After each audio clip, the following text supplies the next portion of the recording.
Puisqu'elle le savait au départ, voilà, elle le savait qu'elle allait être là juste pour faire des enfants.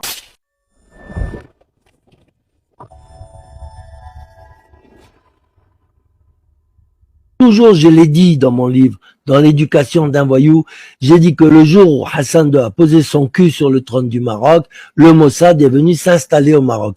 Et j'ai dit que c'était une bonne chose.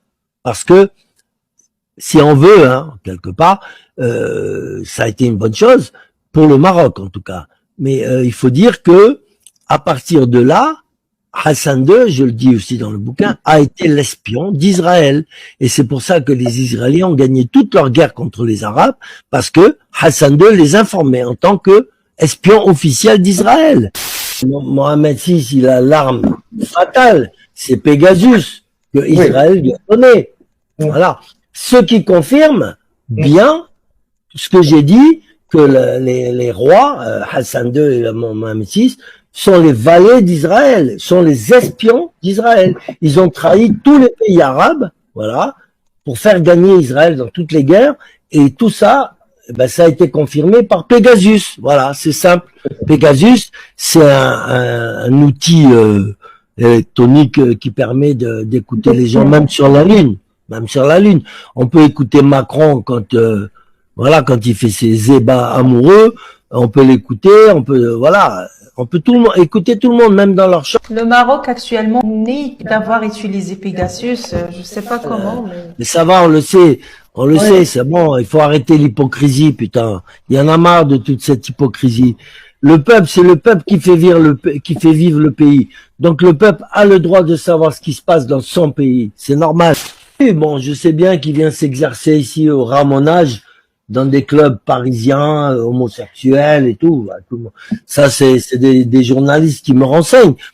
Bon, je sais très bien que c'est un roi prédateur, que ci, que là, qui s'occupe beaucoup de ses fesses, et surtout de ses fesses, puisqu'il vient régulièrement à Paris pour les faire lustrer, pour des ramonages. Et donc, voilà. Et que maintenant, ils sont en train d'installer une base militaire israélo-marocaine à la frontière algérienne. Maintenant, les Israéliens interviennent aujourd'hui physiquement et visiblement, alors que depuis 61, ils sont là. Faut le savoir. Pourquoi? Parce que dans l'histoire, les Juifs ont été les professeurs, les patrons du Maroc. Je l'ai mis dans mon bouquin aussi. L'éducation d'un voyou, et c'est dedans. Je dis bien que en 1900, le drapeau marocain était frappé de l'étoile de David, pour commencer. Ensuite, les pièces de monnaie avec l'étoile de David, les billets partout. Étoile de David. Et c'est le maréchal Lyautey qui a rétabli la situation en disant au roi du moment, en lui disant, mais attendez, vous dites que vous êtes le descendant du prophète, que si, que là, que vous êtes musulman, et tout est juif chez vous. Alors, en 1915, ils ont tout rétabli, ils ont mis l'étoile à 5 branches, voilà. Donc, si on veut, il y a aujourd'hui 1 million de juifs marocains en Israël qui veulent revenir au Maroc. Ça, c'est une grosse fortune pour ce pays. Faut pas l'oublier. Des juifs, quand on a des juifs chez soi, on est tranquille. Ça, c'est qu'il y a de la prospérité. Les rois de l'époque, les rois polonais, allemands et tout ça, ils achetaient leurs juifs parce que quand on a un juif chez soi, c'est une source de richesse. Et ça, le Maroc, il a toujours bien fonctionné, moyennement bien, mieux que d'autres pays à côté, grâce à ces juifs. Et maintenant, ils reviennent. Ils ont une ambassade, ils ont des consulats même dans le Sahara, partout. C'est une bonne chose pour le Maroc. Qu'on aime ou qu'on n'aime pas les juifs, il faut reconnaître que le roi, là, bravo. Il a été trop bien. Vous avez parlé de l'homosexualité supposée du roi Mohamed VI. Vous pensez que c'est peut-être les raisons du divorce? Non, je ne pense pas, puisqu'elle le savait au départ.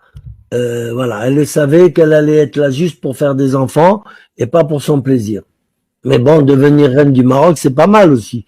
Avec ce qui suit, les conséquences, les propriétés, les milliards et tout. Elle a fait son choix. Mais bon, maintenant, je pense que elle doit bien se débrouiller, elle doit trouver des mecs de temps en temps, maintenant qu'elle est libre. Mohamed VI, mais il pense trop à ses fesses et il pense trop à au sexe, et c'est un obnubilé du sexe, et il est aussi obnubilé par sa maladie, etc. Bon, après, je sais pas s'il a assez d'argent aujourd'hui ou il en faut encore, je sais pas, parce que je sais qu'il a plus d'une 50aine de procès avec les plus grandes mutinies nationales du monde, et il faudrait que ça cesse un peu, il faudrait qu'il arrête de taxer tout le monde.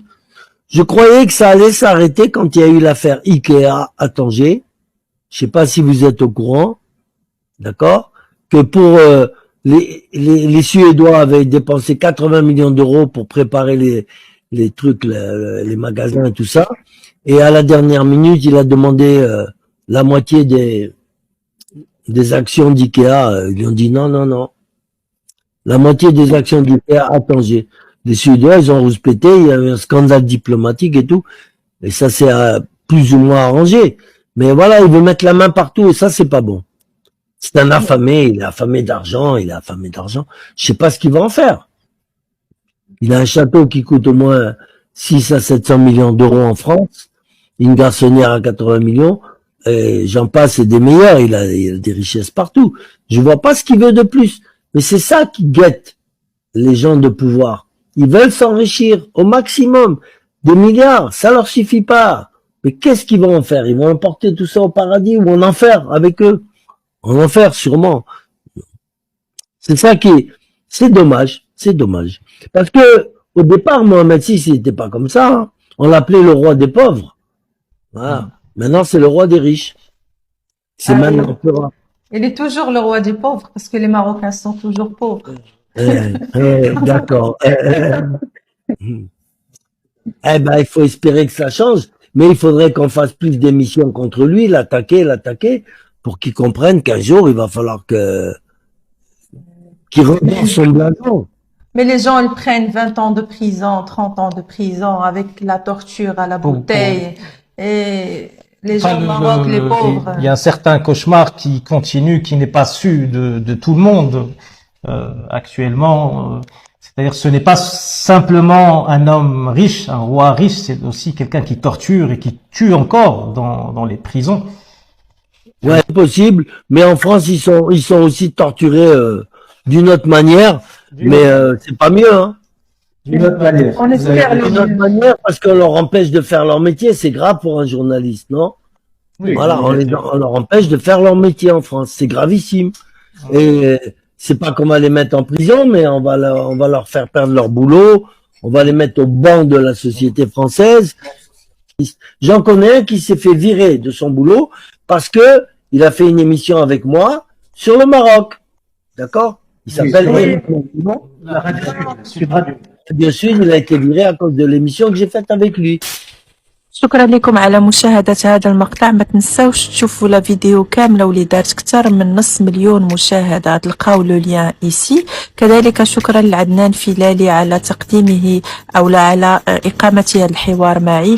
بارتاجيو لا فيديو على أبعد نطاق ونتلاقاو إن شاء الله في الفيديو القادم. السلام عليكم، باي باي.